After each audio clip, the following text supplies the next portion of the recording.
I'm Cassandra. I'm a sophomore at Wheaton College, and I interned at the Louis D. Brown Peace Institute. In November of 2002, I was brought into the hustle of Boston and welcomed by the honking cars and trains. My parents grew up on a tiny little island where there wasn't much civilization for miles. I grew up where the nearest convenience store was up the street and to the right. This was a place where the street lights shined so bright you could barely see the stars in the sky. I was born and raised in the city life, and it's the only one I've ever known. So why do I always feel so lost? I've lived in one house my entire life and was lucky enough to call it my home. My block is so lively, my neighbors are so friendly, and everything I could ever want or need was well within a 1 mile radius. Dance classes, a quick 10-minute walk away. Grocery shopping, there's a Stop and Shop 7 minutes away. Transportation, my house was literally almost built above the train tracks. Not to mention all the cafes, parks, and libraries all in between. Even my dentist's office was a manageable walk away.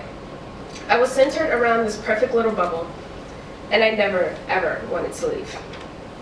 Before college, I always stuck to my small routine within my community. My typical school day looks something like this.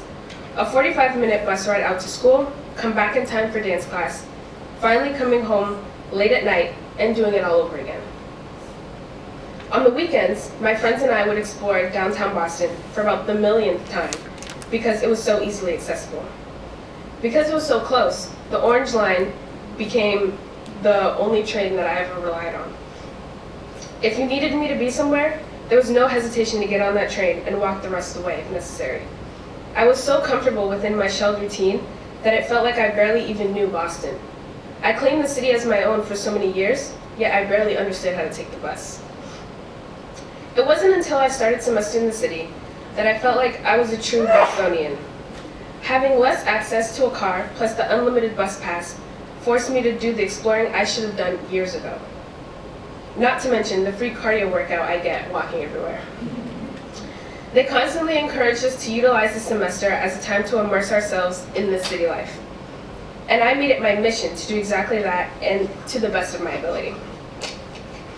I felt like I was a tourist in my own city, looking through the city that I thought I knew so well from a completely different lens. My favorite thing to do was pick a stop and get off and see how much walking I can do around the area. Last month, my friends and I planned to visit L'Anandie, but ended up exploring all of Seaport before we even got there. At that moment, I couldn't help but understand the importance of the saying, it's not about the destination, it's about the journey along the way. I can proudly say I know how to get myself around the Green Line, which I couldn't say the same about 3 short months ago. It's so easy to claim you know a place when you shelter yourself in what you're comfortable with and never stray away from the lines. I won't say I'm the perfect Bostonian out there just yet, but what I can say for now is that there's so much of my city left to explore, and I intend on continuing my journey outside of my perfect little bubble.